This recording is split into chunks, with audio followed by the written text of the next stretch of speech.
So today, cool stuff in Utah is barely in Utah. We are right up to the state line. I could throw a rock into Nevada right now. We're at the Wendover Air Field, which is now more of a tourist attraction. It is still an active airport, but in the 1940s, there were 20,000 U.S. Air Force, Army, Air Corps personnel living and working on the atomic bomb right here in Utah. This space behind me, which looks like a ghost town, was actually Tent City. That's where the machinists and the fabricators all worked.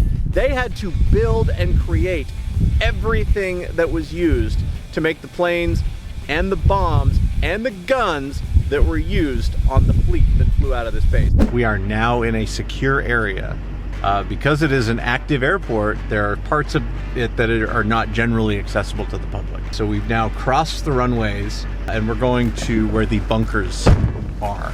For a guy that digs history like I do, to be standing in such a historically significant area, it really is humbling. I can't even describe what I'm looking at, but the overwhelming sense of history that I have just walking in here is really beyond my vocabulary. I imagine when the war ended in 1945, the entire world was at war. So every single resource was contributed to the war effort. And then the war's over. What happens to all that stuff, right? Where does it all go? Some of it was given to other countries, some of it was buried, some of it was dropped in the ocean, some of it ended up in the back wall of Smith & Edwards. That's fun. That's a good joke right there. But a lot of it is still here. Okay, here we go. Let's see what's in this one. Floodlighting equipment from the 1950s. Still here, ready to be used. This is one of several buildings where the actual atomic bombs were built.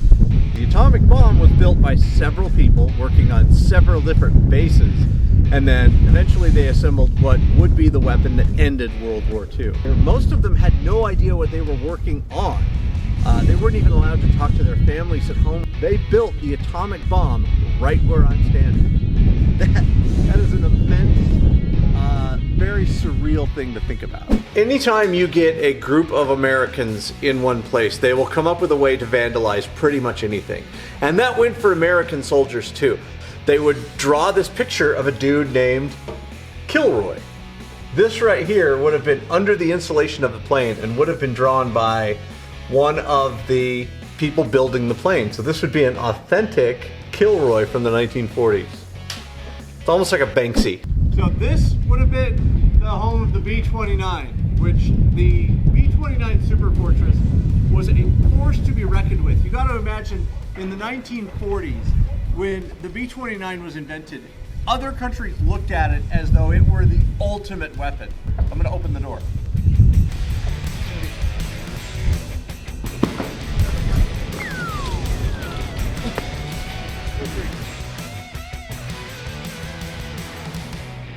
I love seeing stuff that just gets left behind. You're walking through an old building and the stuff that at some point must have been important. It was important enough to put in a crate or packaged a specific way, and then the building isn't used anymore and they just leave it. When you come to a building that's this big and this old, like the stuff that gets left behind are like actual trucks. Like over here, you've got some stuff that was put in wooden crates in the 1940s and then never touched again. It's like mint in the box. It's like I have a Darth Vader that's like that, and it's worth like $300. So these things look like little planes, right? Which they kind of are. This would be a flight simulator. They would teach people how to fly a plane using this little guy. Dude, can I get in there? It's a bit too old for that. Okay, so no. I go through this thing, it's kind of a back and forth where I love things that have been restored, right? Because I love to see things how they were. But I also think there's a place for seeing things how they are. What has time done to something that was in the 1940s, a very sophisticated piece of equipment? Okay, so where we are right now, we are in the B29 hangar. We're about to walk up to what was Colonel Tibbetts' office. He oversaw the 509th Bombing Group. He was the guy that named the Enola Gay. He was the guy that flew the Enola Gay, which is the plane that dropped the world's first atomic bomb on Hiroshima, Japan in August of 1945. You can hear the wind just throttling that. It's so cool. So here we go.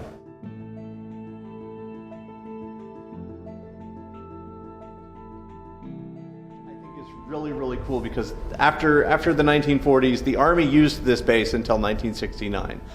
And then it was abandoned. It was neglected and it fell into disrepair. So there it sat.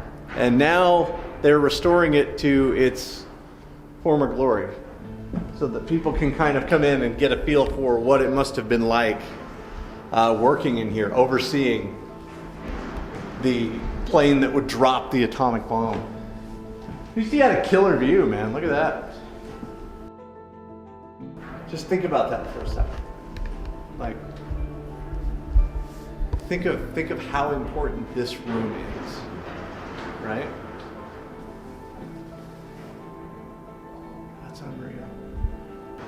Can you imagine? I mean, just imagine the conversations that he's having, like with himself, right? Like as he's working, he knows a little bit more than everybody else, obviously. But you've got people fighting and dying in the Pacific.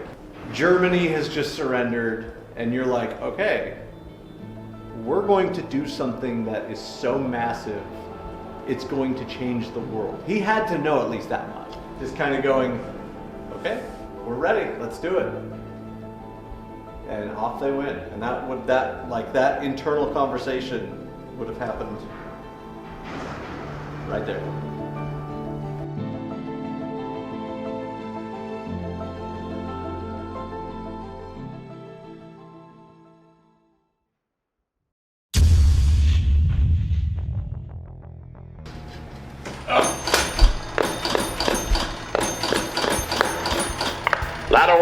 Ladder one, fire, runway 2.